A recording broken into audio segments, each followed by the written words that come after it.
Hello, I'm Dr. Mani Akkineni, specialist in regenerative and integrative medicine at Akkineni Hospital. Wishing you good health. Today's session will cover key concepts. Stay with us and take notes. Today, we're going to dive into a story that spans 4 whole decades. It's about women's health in India, but seen through the eyes of one pioneering doctor in a city called Vijayawada. And what it reveals is this quiet, powerful revolution, one that all started with breaking a long-held silence. This quote from Dr. Mani Akkineni, "This is the heart of it all."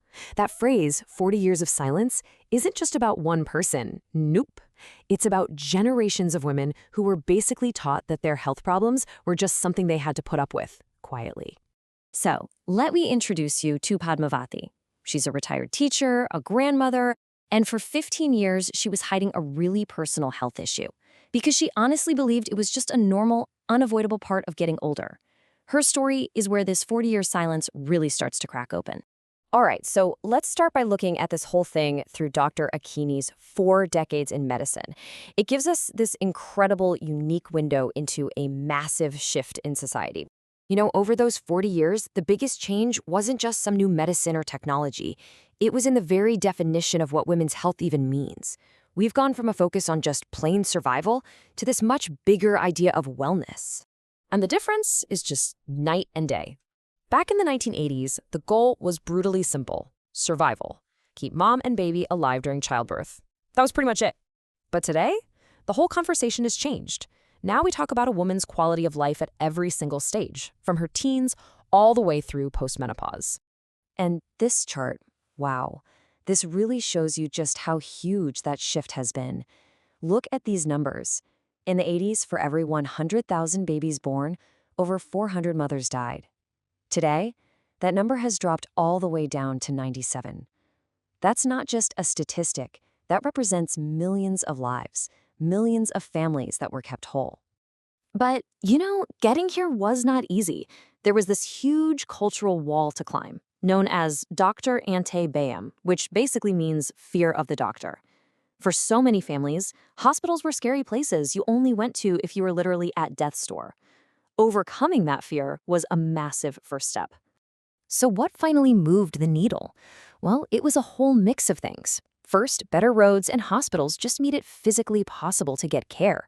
Then, you had government programs that actually encouraged hospital births. And this one is huge. More women became doctors, which made female patients feel so much more comfortable. And all of that, slowly but surely, led to a shift in mindset, where families started to see that investing in a woman's health was worthwhile.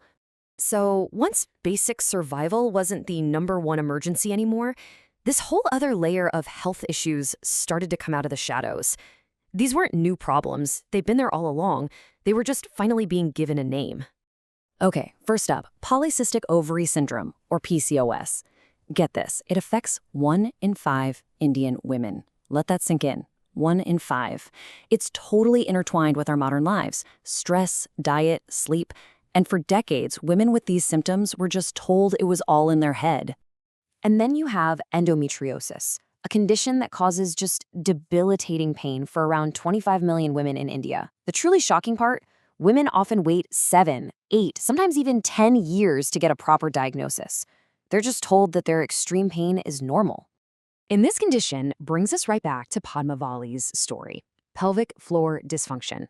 As many as 1 in 5 women in India deal with something like urinary incontinence, but it's one of the most hidden conditions out there, just completely wrapped up in shame and embarrassment. And what allowed all of this suffering in silence? Well, it often came down to this one simple, devastating phrase: Anta normalini, which just means it's all normal. This cultural reflex, it was the enemy of progress. It's the phrase that told women for generations that their pain, their discomfort, was just their lot in life. But here's the good news. Today, that silence is finally being met with real solutions.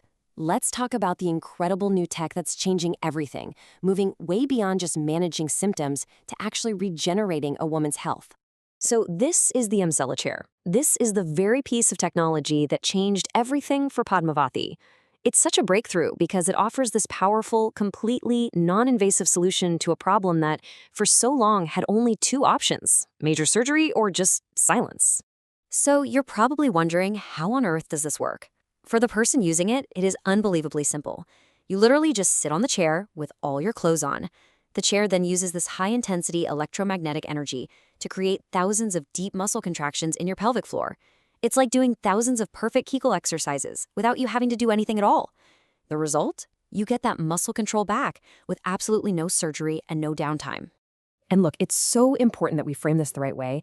These kinds of regenerative treatments are not about vanity. This isn't cosmetic. This is about health. It's about giving women the tools they need to feel strong and confident and just at home in their own bodies again.